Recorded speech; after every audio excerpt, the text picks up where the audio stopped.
نئی صبح کی آڈیو کالم سروس میں خوش آمدید۔ روزنامہ جنگ سے کالم پیش ہے عورتوں کے حقوق کے ٹھیکیدار۔ کالم نگار ہے مظہر برلاس اور آواز ہے نادیہ صبا کی۔ اگر آپ نئی صبح کی آڈیو لائبریری سے مستفید ہونا چاہتے ہیں یا پھر ہمارے ساتھ والنٹیئر کرنا چاہتے ہیں تو وزٹ کیجیے ہماری web site www.naisubha.org naisubah.org۔ Afghanistan میں طالبان کی فتح کے بعد کچھ ممالک تو اس لیے پریشان ہو گئے کہ انہیں افغانستان میں ذلت و رسوائی کا سامنا کرنا پڑا۔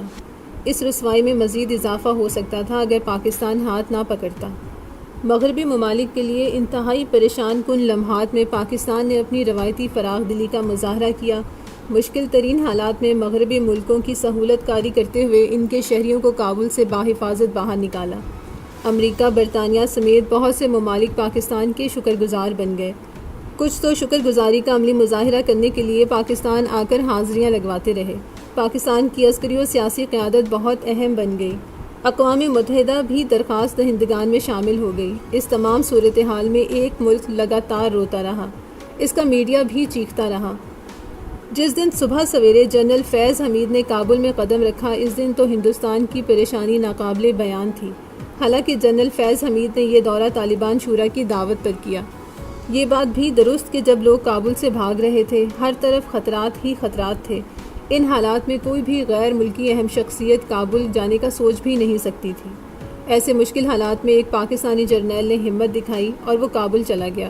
ممکن ہے انہوں نے وہاں بابر بادشاہ کے مزار پر حاضری دی ہو اور اپنے جد امجد کو بتایا ہو کہ آپ کے بیٹے آج بھی بہادری کی مثالیں رقم کر رہے ہیں۔ پاک فوج کے جرنیل نے کابل میں چائے کا کپ کیا پی لیا، پورے بھارت میں آگ لگ گئی۔ ویسے بھی چائے والی تصویریں بھارت کی چھیڑ بن گئی ہیں۔ وہ تو ابھی تک ابھی نندن کی چائے والا ذائقہ نہیں بھولے تھے کہ ایک اور چائے والی تصویر کابل سے آ گئی۔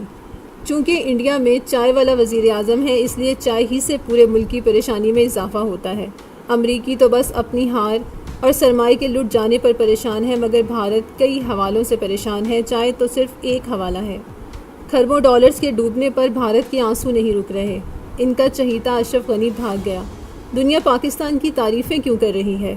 کئی اہم ممالک کے ذمہ دار افراد پاکستان کے دورے کر رہے ہیں اور ہمیں کوئی پوچھ ہی نہیں رہا۔ بھارتی ریاست سوچتی ہے کہ ہمارے بندے جہاں سے جان بچا کر بھاگ آئے، ایک پاکستانی جرنیل وہاں جا کر چائے کی چسکیاں لے رہا ہے۔ پاکستان میں بھی کچھ سیاسی پارٹیاں جن کے سر پر بھارت کا بھوت سوار رہتا ہے، ان کو بھی سانپ سونگھ گیا ہے، وہ تو بول ہی کچھ نہیں رہے۔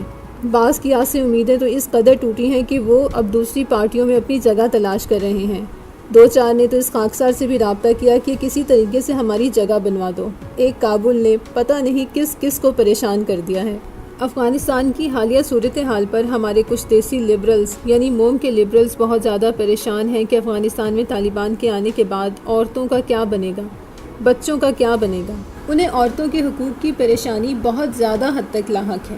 کاش یہ لوگ افغان عورتوں اور بچوں پہ ہونے والی بارود کی بارش پہ بھی پریشان ہوتے۔ انہیں کشمیری عورتوں پر ہونے والے ظلم و ستم پر عورتوں کے حقوق یاد نہیں آتے۔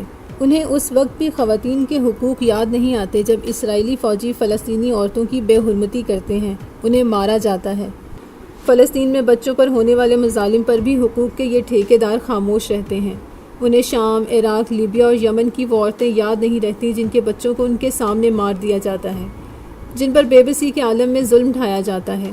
انہیں خوراک اور دوائیوں کے لیے ترستی ہوئی عورتوں پر خواتین کے حقوق یاد نہیں آتے۔ انہیں اس وقت افغان عورتوں کے حقوق یاد نہ آ سکے جب انہیں بے گھر کیا جا رہا تھا، جب ان کی گلیوں میں موت اتاری گئی، جب ان کے گھروں پر قبضے کر لیے گئے۔ ہمارے موم کے لبرلز عورتوں کے حقوق کے حوالے سے کشمیر، فلسطین، عراق، شام اور یمن کو تو بھول ہی جاتے ہیں۔ انہیں انڈیا اور امریکہ میں وہ عورتیں بھی یاد نہیں آتی جن کو زیادتی کا نشانہ بنایا گیا۔ عورتوں پر ظلم و ستم کے حوالے سے پہلی دو پوزیشنیں تو ان دونوں کے پاس ہیں، مگر موم کے یہ لبرلز ان تمام حقائق پر خاموش رہتے ہیں۔ ان کی یہ خاموشی منافقت نہیں تو اور کیا ہے؟ میرے سامنے مغربی ممالک کے افراد کی ایک تصویر ہے۔ یہ ایک اہم کانفرنس ہو رہی ہے۔ اس میں افغانستان کی تازہ صورتحال میں عورتوں کے حقوق پر زور ہو رہا ہے۔ عورتوں کے حقوق کے لیے ہونے والی اس کانفرنس میں کوئی ایک عورت بھی شریک نہیں۔ یہ تو حال ہے ہمارے دیسی لبرلز کے حسین آقاؤں کا، اور باقی آپ خود سمجھدار ہیں کہ یہ لوگ کن باتوں کو عورتوں کے حقوق کہتے ہیں۔ جن عورتوں کے حقوق کے لیے یہ عالمی ٹھیکیدار پریشان ہیں، ان خواتین نے کابل میں طالبان کے حق میں مظاہرہ کر کے تمام ٹھیکیداروں کے منہ پر تمانچہ مارا ہے۔ افغان عورتوں کا کہنا ہے کہ وہ طالبان طرز حکومت میں خود کو زیادہ محفوظ تصور کرتی ہیں۔ اس دور میں وہ ایسا لباس پہنتی ہیں جو اعلیٰ روایات کا پاسدار ہے۔ جب ہمیں کوئی مسئلہ نہیں تو عورتوں کے حقوق کے ٹھیکیدار کیوں پریشان ہیں؟ ہمارے دیسی لبرلز کا بھی ایک مسئلہ ہے۔ انہیں اعلیٰ روایات کی امین کسی بھی حکومت سے ڈر لگتا ہے۔ انہیں انڈیا اور پرو انڈین سیاسی پارٹیوں سے بڑی لگن ہے۔ انہیں پاکستانی فوج سے بھی کوئی مسئلہ ہے۔ انہیں دنیا کی ناانصافیاں پسند ہیں، مگر انصاف سے خوف آتا ہے۔ ایسے میں ٹھیکیدار طالبان طرز حکومت سے اس لیے پریشان ہیں کہ ان کی محفلوں کی رنگینی ختم ہو جائے گی۔ دراصل یہ رنگینی ہی ان کے لیے عورتوں کے حقوق ہیں۔ بقول خاکسار، تیرے لبوں پر کیسا شکوہ آیا ہے، تیرے لبوں پر کیسا شکوہ آیا ہے، کون تھا جس نے تیرے خواب بکھیرے تھے۔